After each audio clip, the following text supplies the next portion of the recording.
Hello students.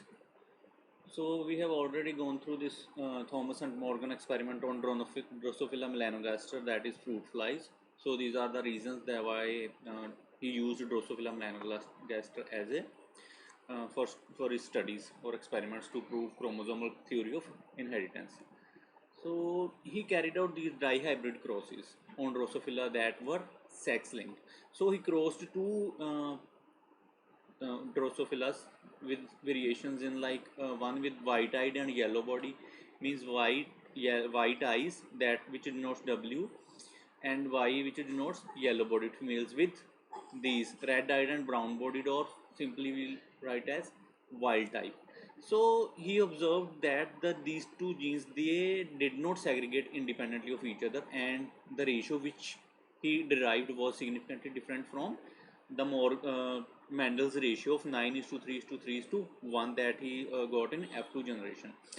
So simply linkage क्या show करता है, वो शो करता है कि जो वाई एंड डब्ल्यू हैं, ठीक है, कि मीन्स जो दो जीन्स हैं ये क्या है, बिल्कुल क्लोजली रिलेटेड हैं, कि जो येलो एंड वाइट आइड जो दो करेक्टर्स हैं they are closely linked by these genes Y and W, कि जो इनमें रिकॉम्बिनेशन के चांसेस हैं दे आर वेरी लेस, कि जो रिकॉम्बिनेशन चांसेस हैं वो सिर्फ कितने हैं, 1.3% चांसेस हैं रिकॉम्बिनेशन के, कि जो पार्ट्स इनमें आपस में जो जैसे सपोज वाई इसमें और इसमें जो रिकॉम्बिनेशन होगा, suppose these are homologous chromosomes, तो अगर इनमें ड्यूरिंग क्रॉसिंग ओवर, ठीक है, म्योसिस में जब क्रॉसिंग ओवर होगी, ठीक है, इन पैकेटिन एंड डिप्लोटिन स्टेज, तो उसमें क्या है कि जो क्रॉसिंग ओवर होगी उसके चांसेस, जो इन दोनों के अलग होने के चांसेस हैं, सपोज क्रॉसिंग ओवर होती भी है तो इन दोनों के जो अलग होने के चांसेस हैं वाई एंड डब्ल्यू के, दीज दो दो करेक्टर शो करती हैं ये जीन्स, वो क्या है काफ़ी कम है, ठीक है। तो जो रिकॉम्बिनेशन बनेंगे कि मीन्स इनके अलग होके जो कॉम्बिनेशन बनेंगे उनके जो परसेंटेज है बनने की, दैट इज़ अराउंड 1.3% ओनली। अगर यही जीन्स अगर दूर दूर होती, फॉर एग्जांपल अगर हम इसकी लेते हैं वाइट एंड मिनिएचर के, वाइट आइड और विद मिनिएचर बॉडी, अगर हम इसकी देखें तो इसमें क्या होगा कि जो जीन्स हैं दो ये अलग अलग हैं, कि अगर वाइट यहाँ पे है, ठीक है, तो जो मिनिएचर वाली जीन है जो बॉडी का शेप या साइज़ की बात करें अगर, तो वो अगर जीन कंट्रोल करती है तो वो दोनों जीन्स क्या हैं, ये आपस में अलग अलग हैं बिल्कुल, white eyed and miniature body, ठीक है। तो जब हम इनकी विद वाइल्ड टाइप करवाएंगे, ठीक है, वाइट आइड और लॉन्ग बॉडी टॉल बॉडी, ठीक है, तो इसकी जब इसके साथ करवाएंगे तो जो पेरेंटल जो रिकॉम्बिनेंट टाइप है, जो रिकॉम्बिनेशन बनेंगे, मीन्स दोनों जीन्स क्या हैं दूर दूर हैं, तो इन दोनों के अलग होने के चांसेस क्या हैं, जैसे यहाँ पे अलग हो गई हैं तो इन दोनों के अलग अलग होने के चांसेस कितने हैं, 37.2%।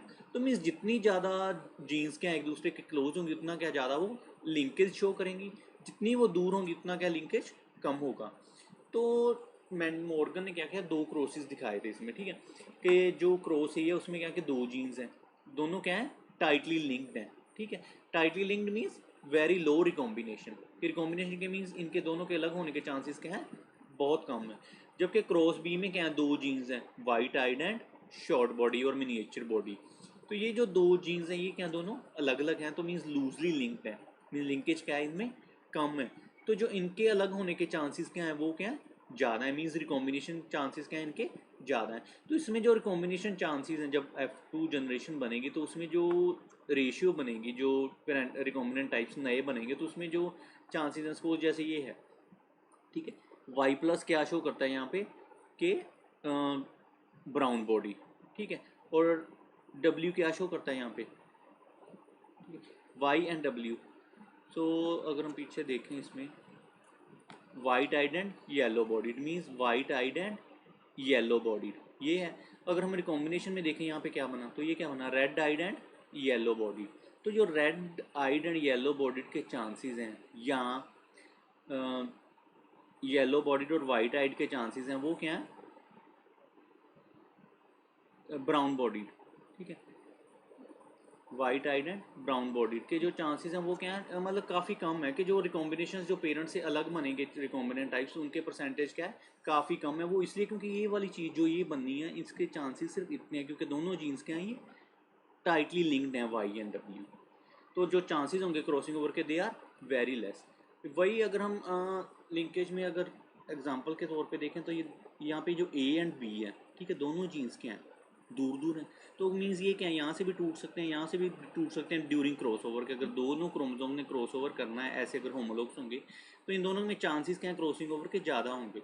वही अगर ये दोनों जीन्स इकट्ठी हों ऐसे, तो मीन्स क्रॉसिंग ओवर का चांस क्या है, सिर्फ एक ही कि अगर ये यहाँ से बीच से टूटेगा तो ही नया रिकॉम्बिनेशन बने, नहीं तो क्या है, अगर यहाँ से टूटता है तो भी दोनों इकट्ठी रहेंगी, यहाँ से टूटता है तो भी दोनों इकट्ठी रहेंगे। तो मीन्स ड्यूरिंग क्रॉसिंग ओवर जो इनके चांसेस हैं अलग होने के, दे आर वेरी फ्यू।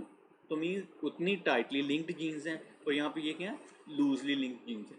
तो लिंकेज रेफर्स टू एसोसिएशन और co inheritance of two DNA segments because they reside close to each other on same chromosome. तो दिस इज लिंकेज। और combination recombination means the process by which ये दोनों क्या है, separate होंगे during crossing over which occurs during meiosis. इसके बाद आ जाता है पॉलीजेनिक इनहेरिटेंस।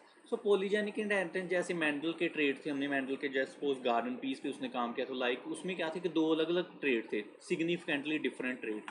कि यहाँ तो क्या था कि वो पर्पल फ्लावर थे, यहाँ वाइट फ्लावर थे, यहाँ तो क्या थे, टॉल प्लांट थे, यहाँ डवार्फ प्लांट थे। तो उसमें क्या था कि अगर टॉल और डवार्फ में अगर हम देखें तो बीच में कोई प्लांट नहीं था, कि जहाँ तो क्या था कि कोई इंटरमीडिएट नहीं था उसमें, कि सारे क्या थे, जहाँ तो टॉल थे सारे, यहाँ तो क्या थे, डवार्फ थे। बट इसके अलावा क्या है कि बड़े सारे ट्रेड्स हैं गार्डन पी के अलावा, अगर हम कहीं और देखें फॉर एग्जांपल ह्यूमंस में, तो ह्यूमंस में क्या कि ऐसा तो नहीं है कि जहाँ तो सिर्फ छोटे लोग हैं, जहाँ सिर्फ लंबे लोग हैं, कि मीन्स वहाँ पे क्या होल रेंज की पॉसिबिलिटी है, हाइट्स की अलग, हर अलग अलग तरह की हाइट्स की हैं। तो ऐसे जो ट्रेड्स हैं वो क्या है, they are generally controlled by 3 or more genes. तो the traits which are controlled by 3 or more genes they are known as polygenic traits. और अगर हम ऐसे डेफिनेशन देखें तो क्या है कि this is defined as quantitative inheritance. Quantitative inheritance means number of genes increase होंगी, क्वांटिटी, ठीक है, कि where multiple independent genes have an additive or similar effect on single quantitative trait. कि उसमें क्या है कि एक ही जीन, अगर एक जीन है तो कम इफेक्ट, दो जीन है तो ज़्यादा इफेक्ट, 3 जीन होंगे एक तरह की तो मीन्स और ज़्यादा इफेक्ट। तो means this is also known as multiple gene inheritance और मल्टीपल फैक्टर इनहेरिटेंस। के ये वो वाला क्वांटिटेटिव इनहेरिटेंस है जिसमें मल्टीपल इंडिपेंडेंट जीन्स के अपना एडिटिव या सिमिलर इफेक्ट शो करती हैं किसी एक ट्रेड पे। फॉर एग्जांपल अगर हम स्किन कलर देखें, स्किन कलर पिगमेंटेशन या स्किन पिगमेंटेशन इन ह्यूमंस, तो इसको कौन सी जीन्स कंट्रोल करती हैं, ए बी एंड सी, ठीक है। पब्लिक क्या होंगी, पेयर्स में होंगी ए बी बी सी सी, ठीक है। तो उसमें जो डोमिनेंट फॉर्म्स है ये वाली A B and C capital में, they are responsible for dark skin colour, ठीक है। जो रिसेसिव होंगी इसी की, ठीक है, दूसरी, तो they are responsible for light skin colour. तो इसमें अगर हम देखें ये वाला 6 नंबर, तो ये क्या होंगी जीन्स, अगर हम देखें ए बी बी एंड सी सी, सारे क्या 6 की 6 क्या होंगी कैपिटल में, तो ये क्या होगा, डार्केस्ट स्किन कलर होगा। तो वैसे ही अगर हम अलग अलग लेते जाएंगे तो उसमें जो रिसेसिव होगा सबसे, लाइक ये वाला double A double B double C, सारे क्या होंगे स्मॉल में, तो ये कौन सा करेक्टर शो करेगा, लाइटेस्ट स्किन कलर। तो देखो कितने सारे स्किन कलर्स हैं डिपेंडिंग अपॉन जीन्स, कि जितनी ये ज़्यादा डोमिनेंट फॉर्म में जीन्स होंगी इकट्ठी उतना ज़्यादा डार्क कलर होगा। कि जैसे यहाँ पे क्या है, इसमें क्या है, 3 जीन्स ये क्या डोमिनेंट हैं, सिर्फ एक ही रिसेसिव जीन है सी, तो ये क्या डार्क ब्राउन कलर है, ठीक है। अगर यहाँ पे देखें तो यहाँ पे क्या दो दो डोमिनेंट जीन्स हैं, ए, ठीक है, इसका भी ए और इसका भी ए, देन इसका भी कैपिटल बी और इसका भी कैपिटल बी, फिर इसका क्या स्मॉल सी और इसका भी स्मॉल सी, कि यहाँ पे क्या दो दो कैपिटल जीन्स हैं, सिर्फ एक क्या डोमिनेंट जीन्स है, सिर्फ एक क्या रिसेसिव जीन है, तो कलर क्या हो गया, थोड़ा लाइट हो गया इनसे, ब्राउन कलर से।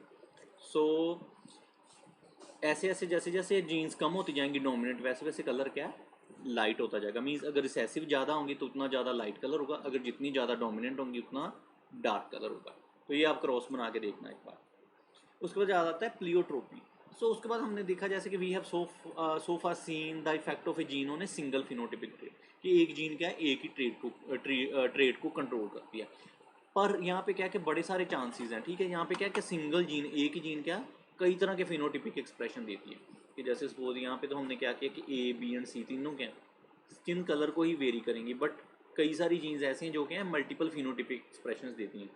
तो अगर हम डेफिनेशन देखें प्लियोट्रोफी की तो होगी, it is defined as the expression of multiple traits by a single gene. So it is derived from word Greek word meaning more ways, के मीन्स एक से ज़्यादा वेज में क्या है वो अपने ट्रेड शो करेगी, फिनोटिपिक ट्रेड शो करेगी।